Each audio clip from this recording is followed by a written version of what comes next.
I'm back. Did you miss me?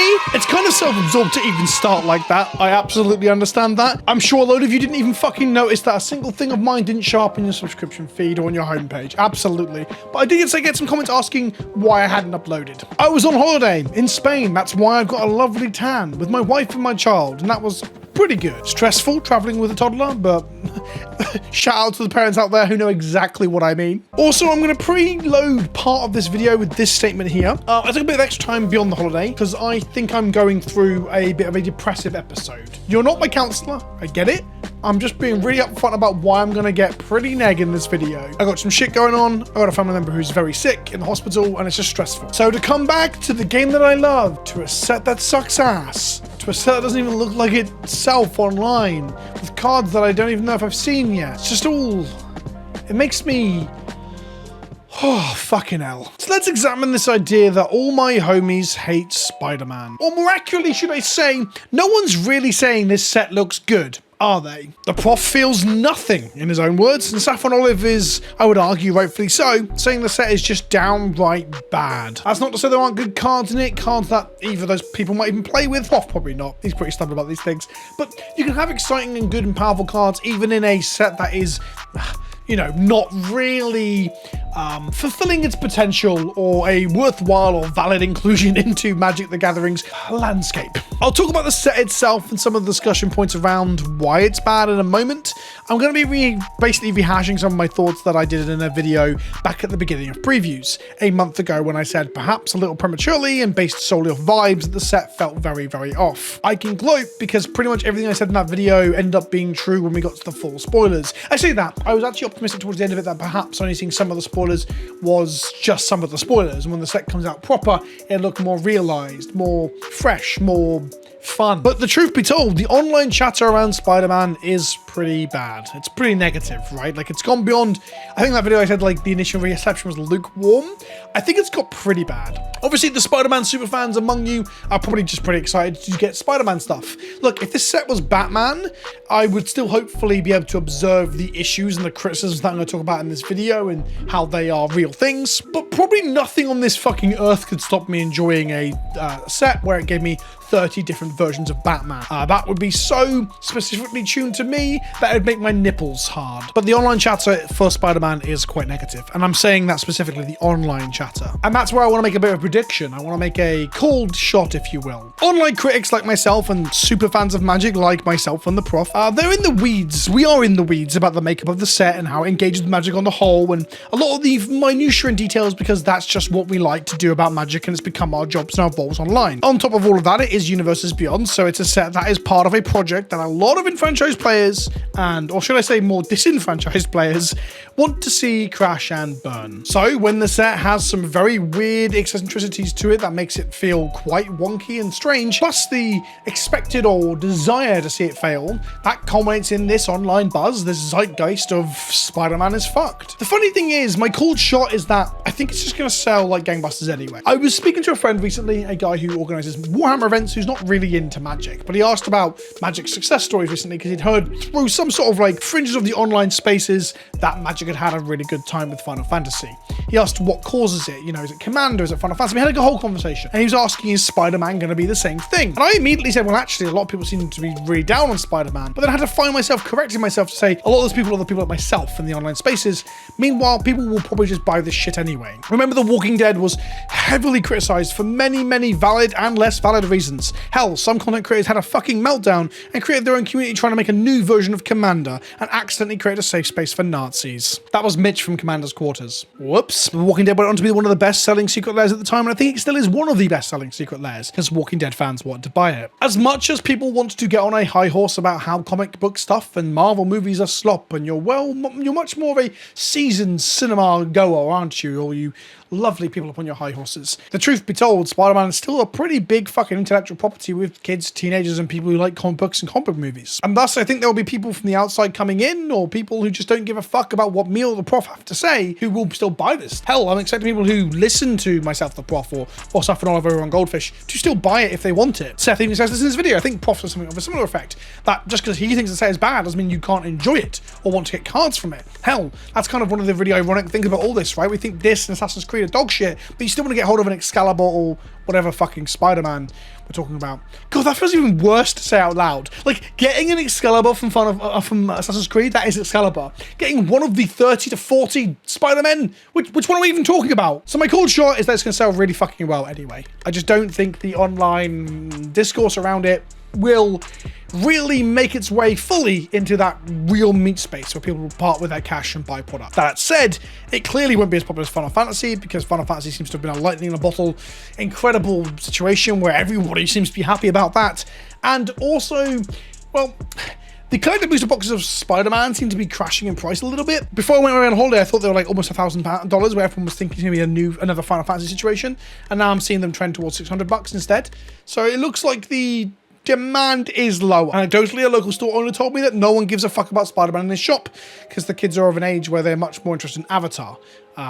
Yeah, we will see, but I think it's going to do fine anyway. So what's the problem with it? Well, I've talked about this already in a video, but let's just run through it one more time. On its face, it's at odds with Magic's design and aesthetics, which is not a deal breaker, but it is just one of many, many issues people perceive to be with the set. Even the CEO of Hasbro, Chris Cox, a man responsible for laying off almost 1,000 people just before Christmas last year, even admits that the benefits to previous universes beyond, like Lord of the Rings and Final Fantasy, was that they were Magic adjacent, and that sort of fed into their success. Pigeons and hot dog carts and cell phones isn't real, but like it is Magic now, but it doesn't gel with what some people want from Magic. Beyond that is a small clunky set that was never designed to be what it is currently. Early, at some point in design, they changed their plans because originally it was going to be a non-draftable, smaller set, much like perhaps Aftermath, which was a small set meant to just be opened in smaller boosters. The public hated that.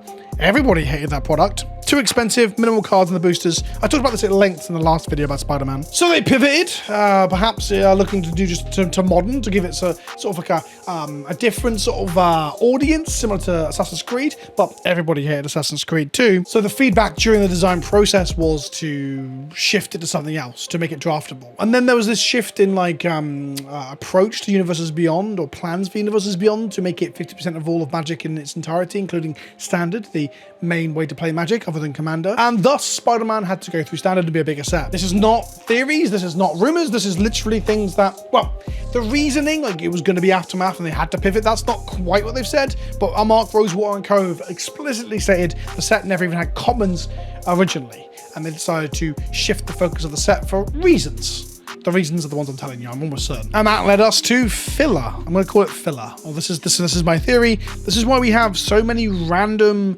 bit players in the Spider-Man mythos. Random characters that are just small references to fill out slots in the draft environment. That's why instead of getting a cohesive story around Peter Parker himself and a few versions of Peter, and then obviously if you have Miles and Gwen, the more titular title Spider people from the Spider-Man comic books and the forefront of Marvel Spider canon, we instead get a ton of characters that just fill out slots because the set needed to be expanded. And for the record, I actually think City Pigeon is much cooler than the 309th Spider Person.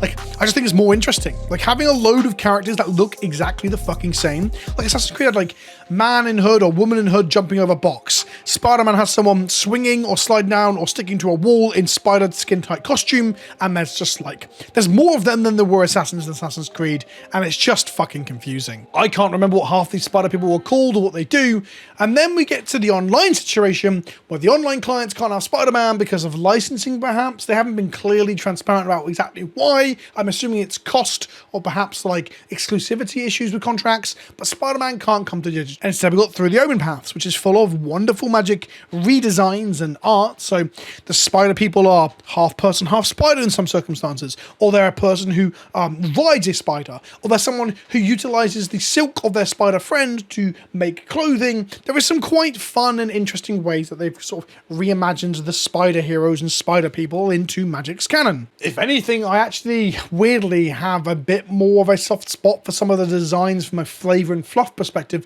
of the ones in Magic, because I don't know them at all. Meanwhile, I don't really know why Spider Pig is an anthem effect for all these creature types, because I don't think he's a cheerleader sort of anthem buffer character. It just feels fucking arbitrary, some of these designs. They don't feel tight. They don't feel true to what the things are as much as you've seen in previous Universes Beyond. And then it comes to trying to play it online today in the early access event. I logged on as my first day back from being a bit of a depressed wreck, and I just didn't know what any of the cards were. Luckily, on Arena, I managed to type the word like Aunt May into the search box, and it gave me the version of it on Arena. That's quite a good way of fixing this issue for Arena. But still, I was in the video playing cards that I knew people watching the video would want to know what the real world counterparts were, and without having to check a fucking document, I didn't know. It's just so fucking messy, and I really hate it. I exported the deck list to save it to Moxfield, to put in the link in the description of the gameplay video, which at the time of this video going out will be on my gameplay channel, PK Plays.